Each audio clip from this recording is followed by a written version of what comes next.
You're watching BBC Reporting Scotland. A reminder of tonight's top story.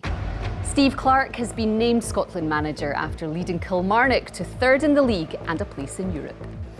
And still to come, Edinburgh Council refuses to rule out a congestion charge to help reduce traffic in the capital.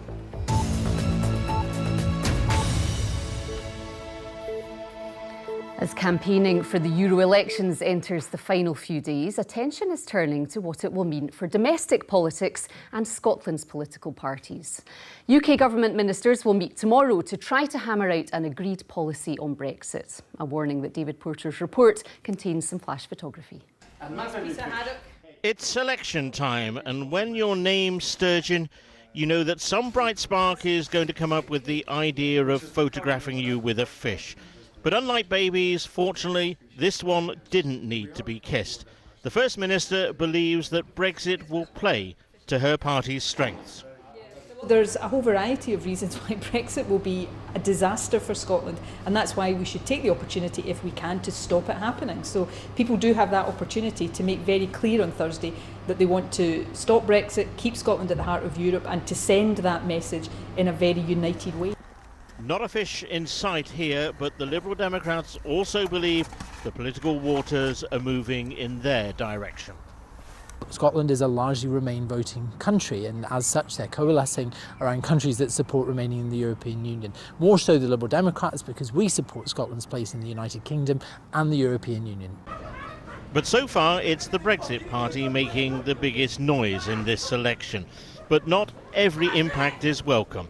Nigel Farage had a milkshake thrown at him in Newcastle today. Big political beasts have also taken potshots at how his campaign is being funded.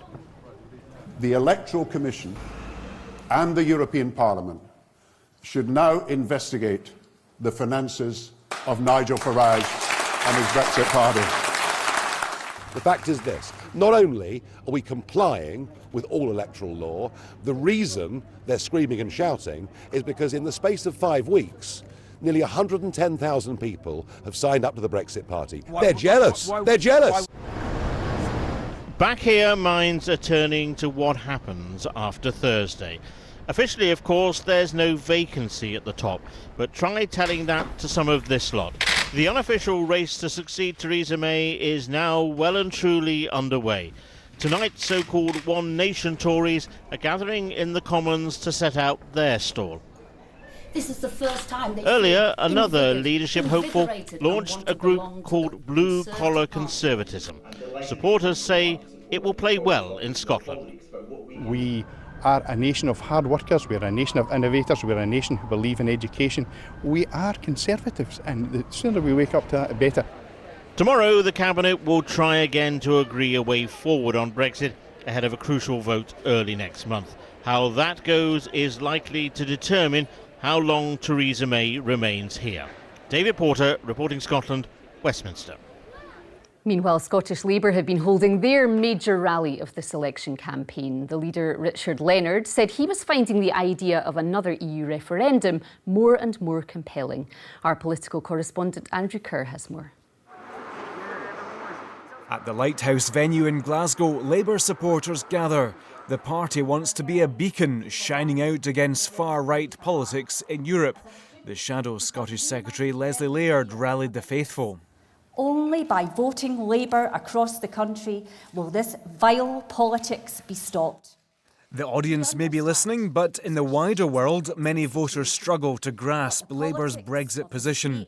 The party says they now have to deal with the outcome of the 2016 referendum, having lost the argument.